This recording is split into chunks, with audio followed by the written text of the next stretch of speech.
దేవుని బిడ్డలారా, పరిశుద్ధ లేఖన భాగములు విలాప వాక్యములు 3వ అధ్యాయము 26వ వచనములో నరులు ఆశ కలిగి యెహోవా రక్షణ కొరకు ఓపికతో ఎదురు చూచుట మంచిది.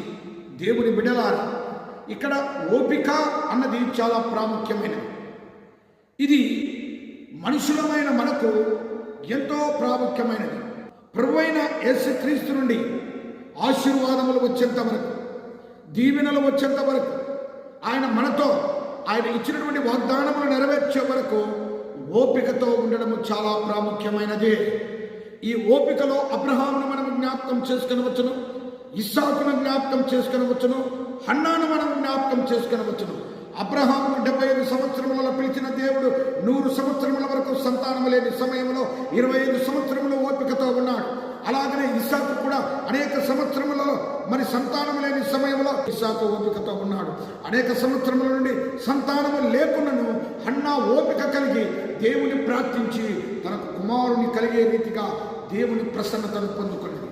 నిజముగా ఈ లోకములో ఒక కార్యము నీ జీవితంలో జరగాలన్నా, ఒక అద్భుతము నీ జీవితంలో జరగాలన్నా, దేవుని శక్తిని, దేవుని ప్రసన్నతను నీవు పొందాలన్నా, కష్టాల నుండి బయటికి రావాలనన్నా, నీకున్న కన్నీరు తొలగిపోవాలనన్నా, నీకున్న రోగం నుండి విడుదల కావాలనన్నా ఓపిక.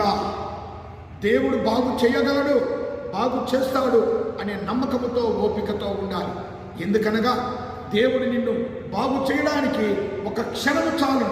అయితే ఆయన ఆలస్యం వెనుక నీకు అనేకమైనటువంటి ఆశీర్వాదాలు ఉంటాయి.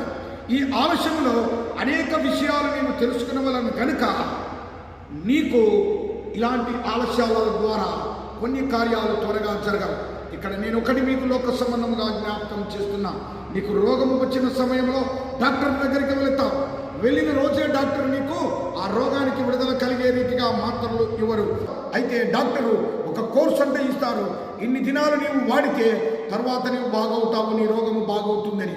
అలాగనే లోక సంబంధి డాక్టర్ వల్ల కాదు, కానీ ఆయన ఒక క్షణంలో బాగు చేసినటువంటి సన్నివేశాలు, ఒక క్షణంలో బాగు చేసినటువంటి సందర్భాలు ఎన్నో బైబిల్లో మనం చూడగలం. అయితే కొన్ని జీవితాలలో త్వరగా ఆయన కార్యం జరుగుతుంది.